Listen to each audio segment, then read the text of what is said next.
All right, well, good morning. I first want to start off by reminding the citizens of Louisiana that as you travel around the state, you will see the flags of all state buildings at half-mast in honor of those lives that were lost in this horrific act of violence.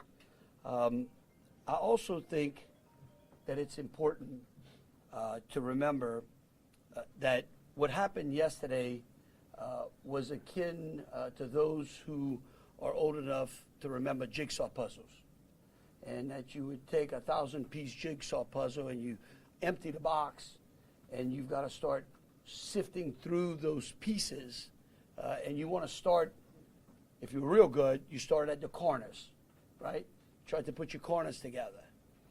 And from yesterday to today, over 1,000 law enforcement agents and officers, men and women, have been poring over countless amounts of data, of videos, of surveillance lead that came to us, whether it was the New Orleans Police Department, the Louisiana State Police, the FBI, or our other. So yesterday,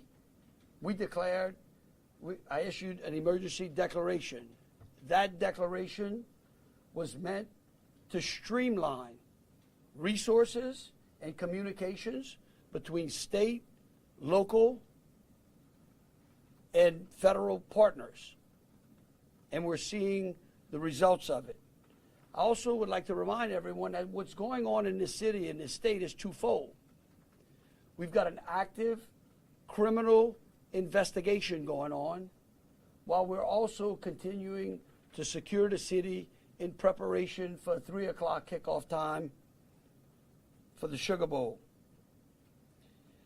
With that, I would also remind those who are in the city that as far as state resources are concerned, we have the Louisiana State Police, the Louisiana National Guard, which was part of that emergency declaration, which allowed us to put an entire MP company on the ground. Those become force multipliers, is what we call that in law enforcement and the military. That helps to add to the resources that we have. Wildlife and Fisheries, the Department of Corrections, DSF, DHS, our Veterans Affairs, our Probation and Parole, all state agencies. Any state agency who has a post-certified officers are here in this city to help secure the city. And so with that, I would like to turn it over to Christopher Rea, who is the Deputy Assistant Director of the FBI's Counter Terrorism Division. Chris? Thank you, Governor Landry.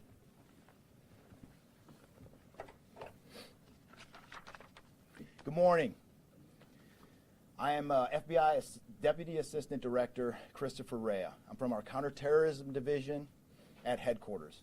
I'm also joined by Assistant Special Agent in Charge Alethea Duncan from our New Orleans office, who you heard from yesterday.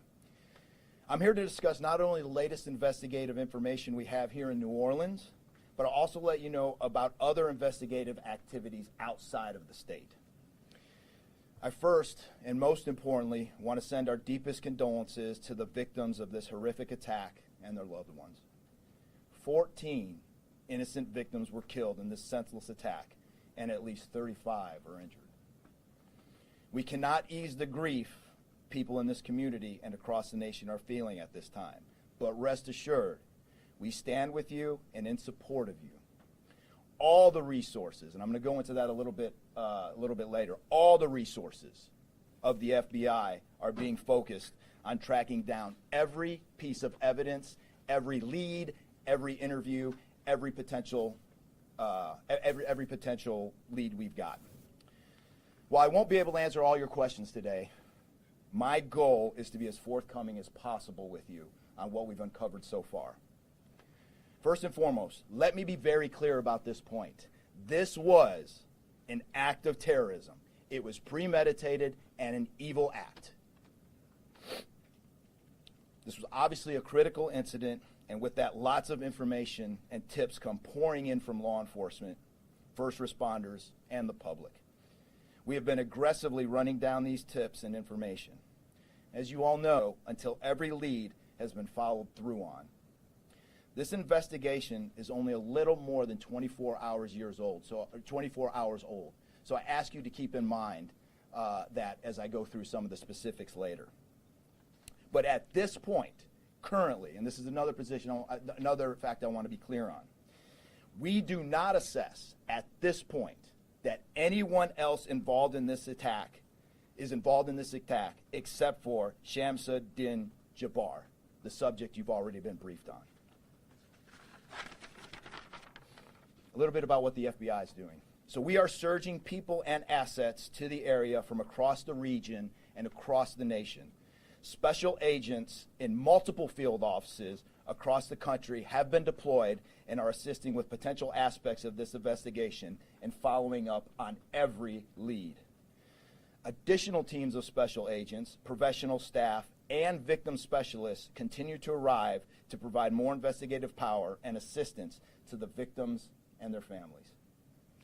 We have also forward deployed a number of our critical incident response group assets, including members of our hostage rescue team, special agent bomb technicians, and crisis management coordinators. In addition, we have deployed more evidence response technicians to continue to process the various scenes that we have. So far, we have received just over 400 tips from the public, and that information is being followed up on both here in New Orleans and across the country. Some of the tips are here in New Orleans, and there are other tips in other states across the country that we are following up on. The FBI team and our law enforcement partners here are also reviewing hundreds of hours of surveillance and other video from both the French Quarter and other locations. As for a timeline, at this point, investigators believe Jabbar picked up the rented F-150 in Houston, Texas on December 30th. He then drove from Houston to New Orleans on the evening of the 31st, and he posted several videos to an online platform proclaiming his support for ISIS. There were 5 videos posted on Jabbar's Facebook account, which are time-stamped beginning at 1:29 a.m. and the last at 3:02 a.m. In the first video, Jabbar explains he originally planned to harm his family and friends, but was concerned the news headlines would not focus on the, quote, war between the believers and the disbelievers, end quote. Additionally, he stated he had joined ISIS before this summer. He also provided a will and testament.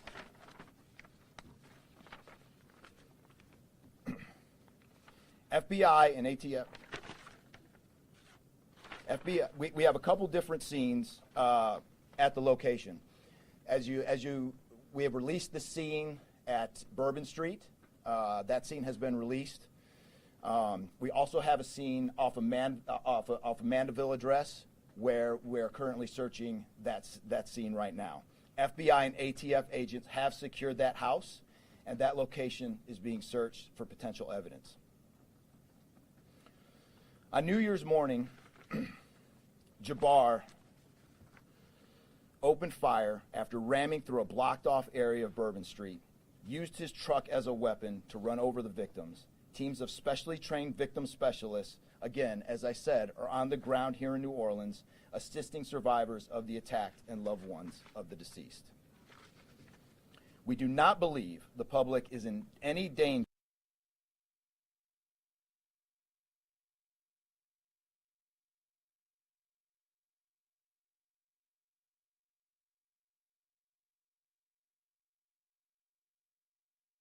Additionally, we have recovered 2 laptop addresses. Evidence technicians will also be going over the F-150 truck Jabbar was driving. As you know, we recovered an ISIS flag from the back of the vehicle. Jabbar declared his support for the terrorist group on social media, as I stated before, as he made his way to New Orleans. FBI bomb technicians also recovered 2 IEDs in coolers, one from the cross-section of Bourbon and Orleans Street, and the second at an intersection approximately 2 blocks away. There were multiple reports of other devices. Those reports turned out to be misinformation or not actual functioning devices. Those are the only 2 devices that we've been able to recover that were functional. Both devices were rendered safe on scene. We did obtain surveillance footage showing Jabbar placing the devices where they were found. As I said before, 2 other items of interest were determined not to be IEDs. A little bit about Jabbar. Jabbar himself was born in the United States and is a U.S. military veteran. We are looking in everything in his life. While we have interviewed many people who know Jabbar, we still need to talk to others. Whether you know Jabbar personally, worked with him, served in the military, or saw him in New Orleans or Texas, we need to talk to you. You may not think you have relevant information, but what you know could tie in to one of our investigative leads. Specifically, we want to talk to anyone who was in the French Quarter on New Year's Eve or early on New Year's Day. That includes people spotted near one of the 2 IEDs on Bourbon Street. The IED was inside a cooler, and many people stopped and looked at the cooler and then continued on their way. Let's be clear, again, we do not believe at this point these people are involved in this incident in any way. We want to speak to them as witnesses and want to know what they saw and when. I went down to the crime scene last night. It is very hard to put into words what it looked like and how difficult it was to see. Anyone with information can call us at 1-800-CALL-FBI or send digital tips to fbi.gov/Bourbon Street attack. Early this morning, evidence response teams finished their work at the crime scene. Bourbon Street has been turned over to the city of New Orleans. As you know, there's also an FBI investigation in Las Vegas. We are following up on all potential leads and not ruling everything out. However, at this point, there is no definitive link between the attack here in New Orleans and the one in Las Vegas. And again, I'll preface everything with what I started with in the beginning, which was this is very early in an investigation like this. Again, our thoughts and prayers are with the victims of this tragedy and everyone impacted across the country. They remain at the heart of our investigation. I also, although I've only been on the ground here a short time, I also want to express a sincere appreciation for our partners here, which include the U.S. Attorney's Office, HSI, ATF, the New Orleans PD, the Louisiana State Police, the Governor's Office, and countless others. At this point, I'm going to turn it over to the Special Agent in charge of ATF here, Josh Jackson.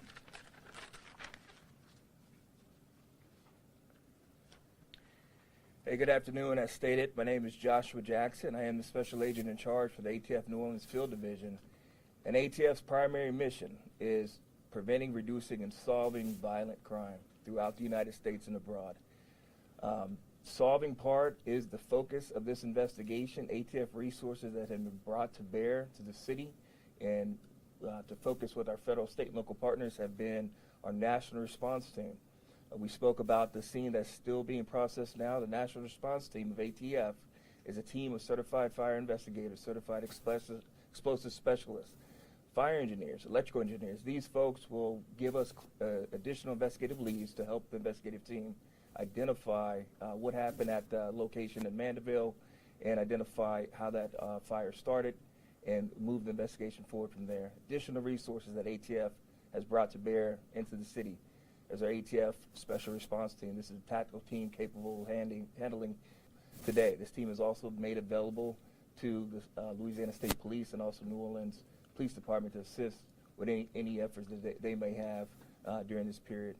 Additional resources, as the governor alluded to, he executed executive powers and had an emergency declared to where ATF was able to tap in to Emergency Support Function 13 resources. This allowed us to bring additional explosive detection canines so that we can safely sweep the city and safely sweep the Super Bowl in preparation for the game today.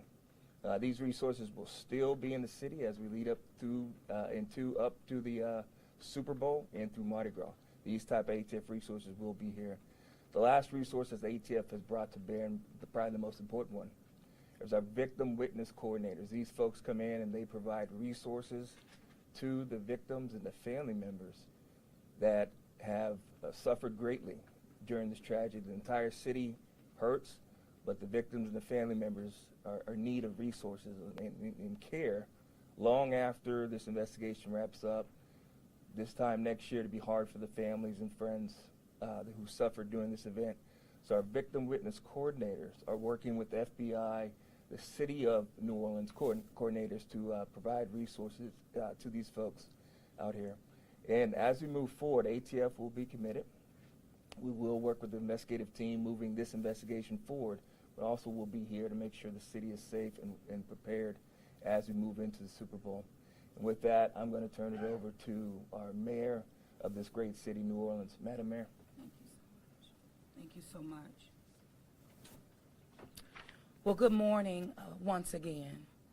And I just want to just echo my thank yous to the unified command of our law enforcement partners and at every single level, federal, state, and governor. Governor, thank you for your partnership. Yeah, thank you. I also want to thank the residents and the visitors of the city of New Orleans for your patience.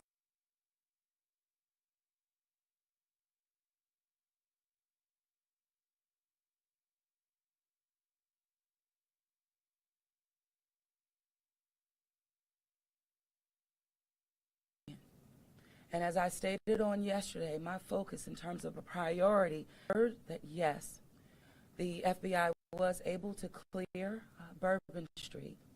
And what that meant also for me in this city was that we were able to remove our victims, identify them, and notify their families. Real reverence. They mattered, the families matter, and matter to the city of New Orleans. In addition to that, I want to just thank again our federal partners in Washington listening to my plea personally for the additional resources to allow for the scene to be cleared and again attending to our victims. I walked by each one and I did the sign of cross in my own way because reverence again is important. So while we have been able to have Bourbon Street returned back to the city of New Orleans, and the due diligence has been done, that then allowed me to give the go-ahead to begin the cleaning of Bourbon Street. That started happening in the morning about 2 a.m. It was completed before 8 a.m. this morning.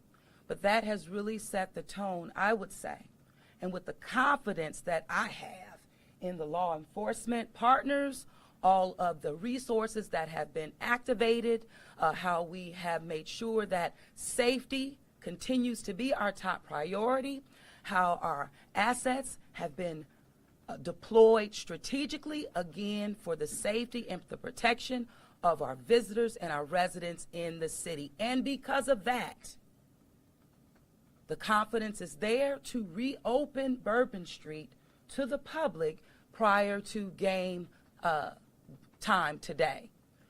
The first order will be to allow for vendors to come in and service the businesses. That's important in order for us to stand up activation, as you know, Governor. And so with that, I want to reassure the public that the city of New Orleans is not only ready for game day today, but we're ready to continue to host large-scale events in our city because we are built to host at every single turn. I want to again thank all of those who responded to the FBI's call for information and tips. As you heard, that has been useful. Continue to do that. The investigation is still active and absolutely under the FBI's leadership. We will continue to operate and cooperate as we always have.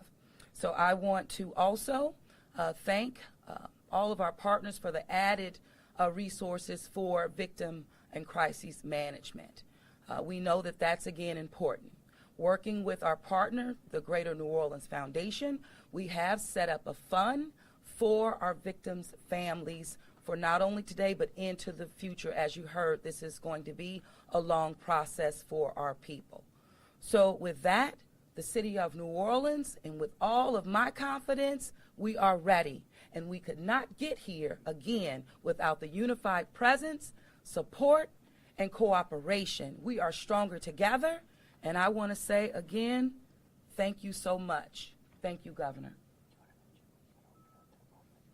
So once again, the governor would like me to reiterate that Bourbon Street will be prepared for full activation before game time today. We know 3 p.m., so we're working towards 2:30 p.m. But prior to game time, the kickoff, Bourbon Street will be restored. So we're hard at work now. Our teams are now, and of course, working with our business community to serve our public and serve our residents and our visitors alike.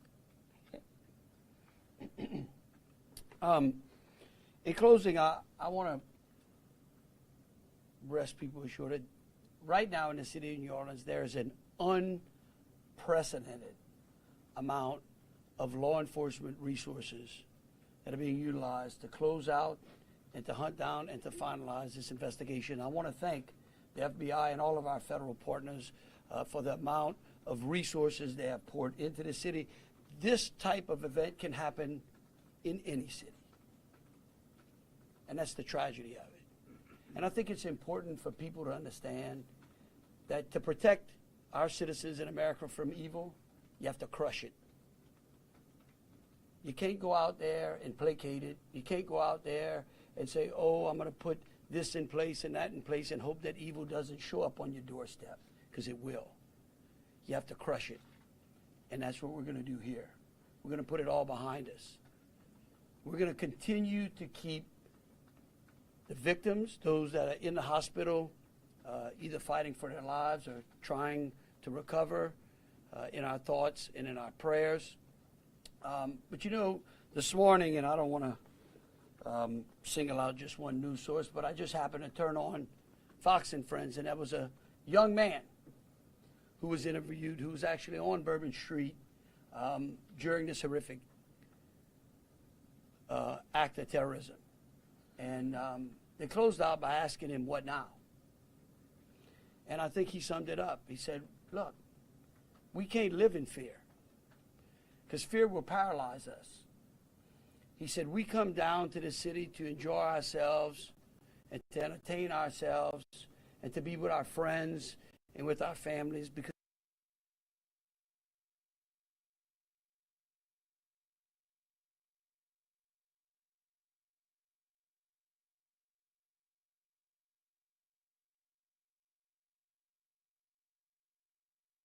never forget them. But it would be a tragedy if we let their losses be snuffed out because of fear. This city will be back.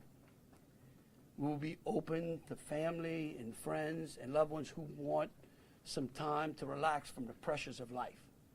And so today, we're going to have us a sugar bowl.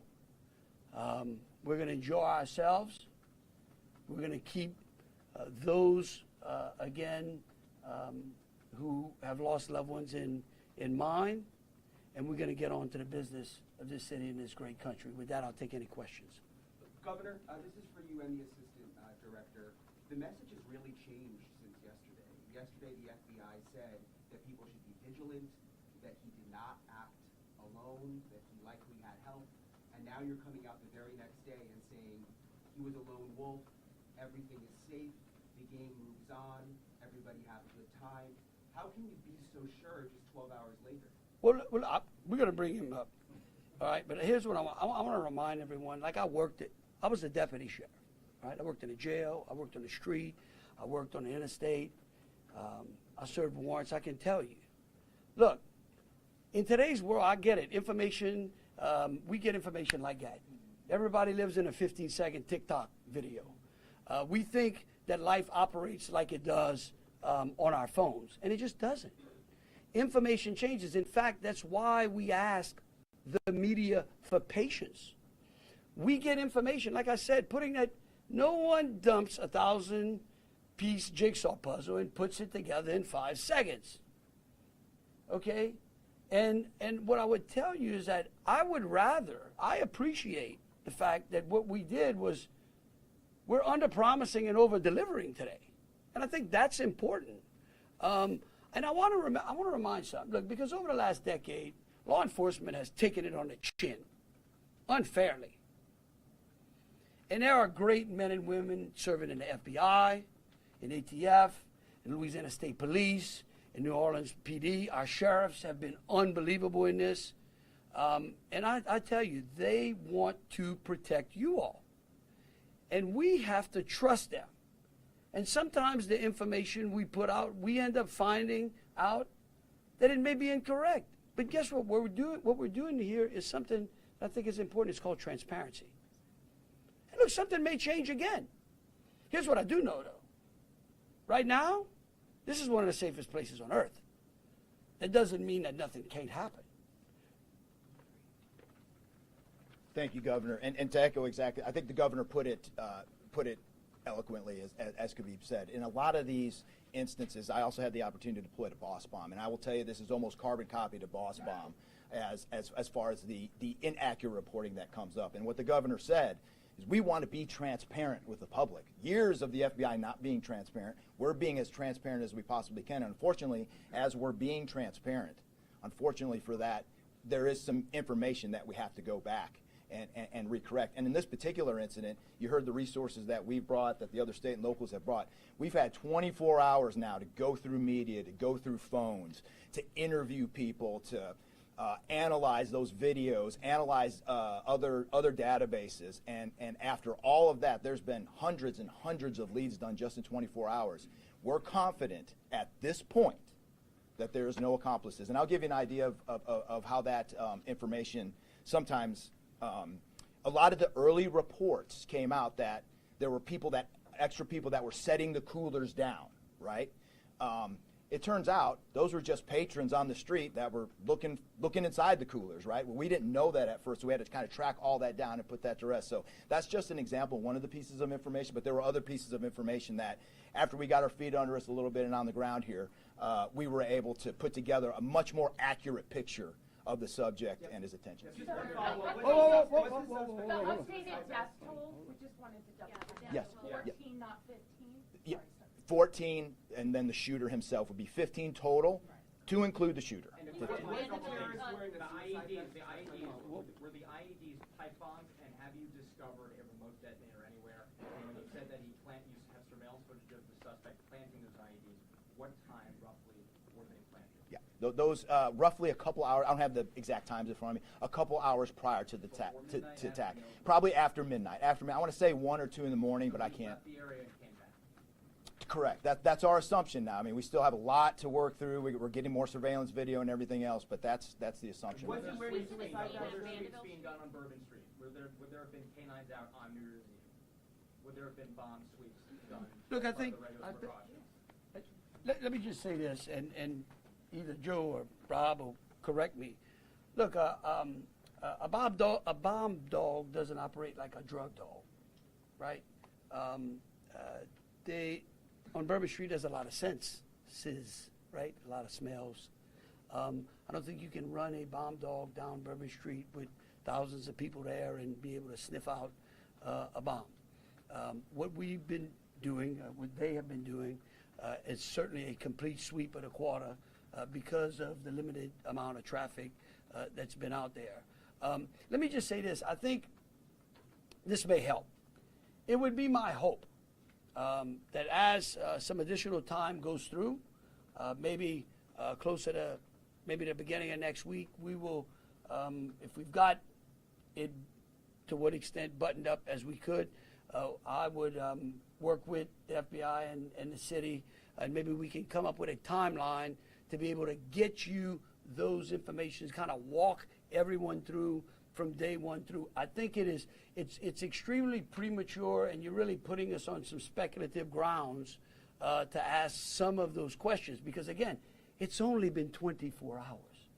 I mean, can you imagine how far we've come in 24 hours? So, whoa, we'll go one at a time. Being done to make Bourbon Street safer tonight than it was New Year's Eve? Are temporary bollards being brought in to block off the street, and why weren't those used on New Year's Eve? Well, look, here's what I'm going to say. Every time some bad guy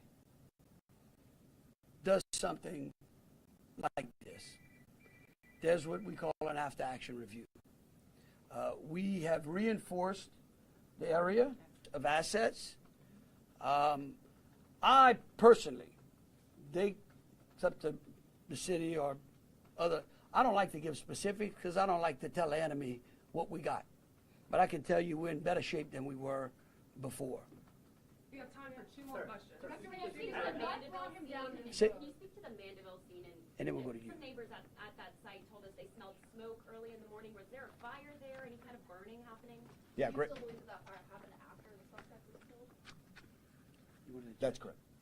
Yeah, I'll move to AT. I do want to address the suicide vest question. I want to kill that one right away. Okay. There was no evidence that the subject was wearing a suicide vest at all. So I will turn the Mandeville stuff over to ATI. As to the fire at the Mandeville scene, so our working theory now is that the fire started after Jabbar was already deceased. There's a lot of different ways that could happen. You could have different time devices. You could have a long cord that extended that time. You could also have pressure cookers that were put on top of the stove filled with gasoline, and then it went off. There's a lot of different ways to do it, but that is why our ATF National Response Team is here to answer those questions and get that investigative lead back to our team. So more to come on that. We're still processing that scene. We're out there right now. Are you able to assess what type of... How he became radicalized over all of this time, what brought him to Bourbon Street? Do we understand whether any international travel involved? What led him down this path to this sort of radicalization? Sure, a lot of questions we're still asking ourselves. We know that he specifically picked out Bourbon Street. Not quite sure why. I mean, I think one can assume that it was lots of people New Year's Eve, with a target for an attack.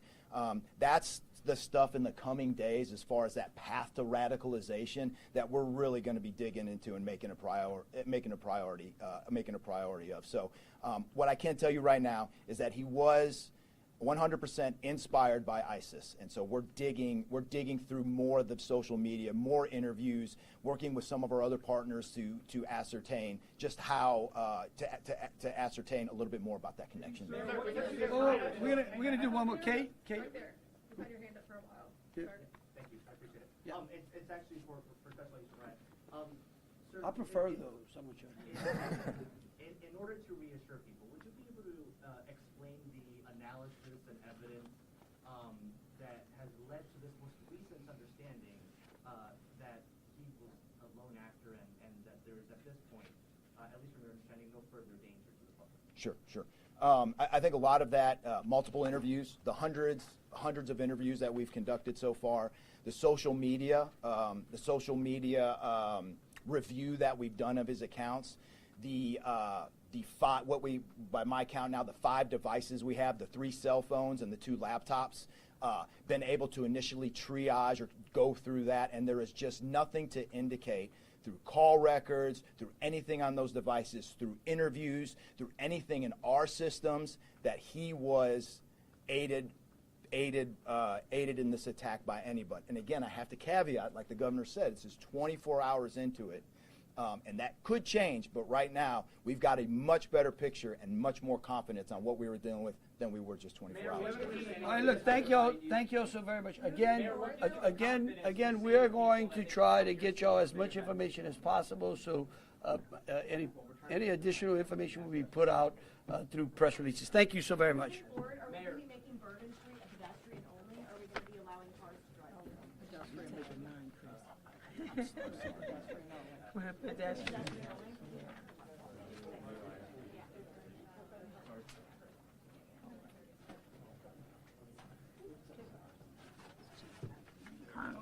No, you good? No, I'm good. Yeah, yeah. Take it. No. I'm giving them to the handle.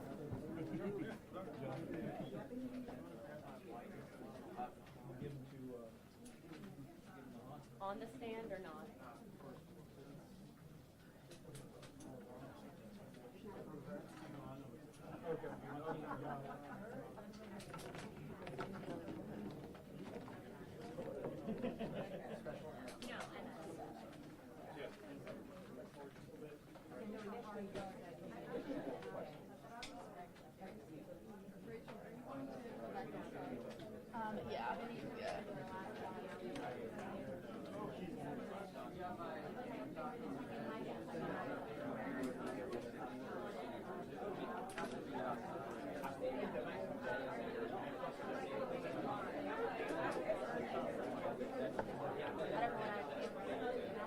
Okay.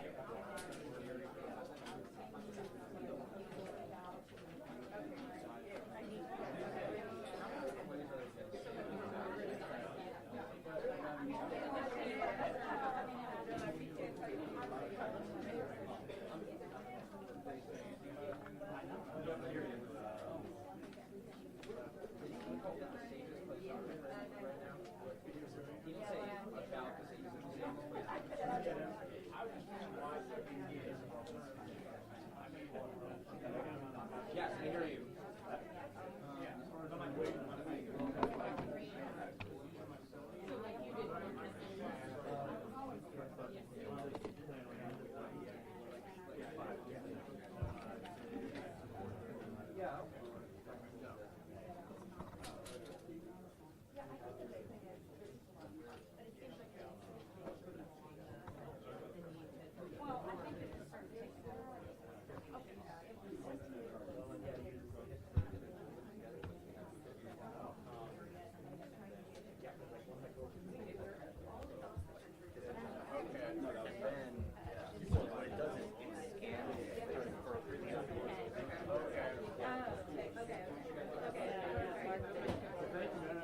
No? We'll slide this under you. Oh, yeah. Here. Appreciate it. Yeah. Okay, I didn't know about that.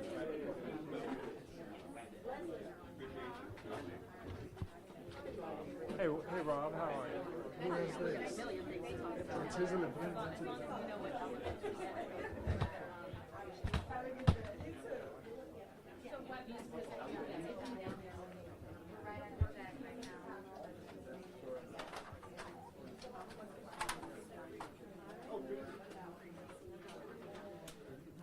I don't understand why News Nation isn't using the people that are here. No, they are. So that's what Oh. they've got. Oh, They're, so- well, we're doing both. This is what they said. Just tell me what we're doing. Okay, well, we're going live at 12:30. Okay. That's And what you are- want? What No, is please. and what is our story? I think they said that they're It's a going wrap up of this? to tell me. Oh.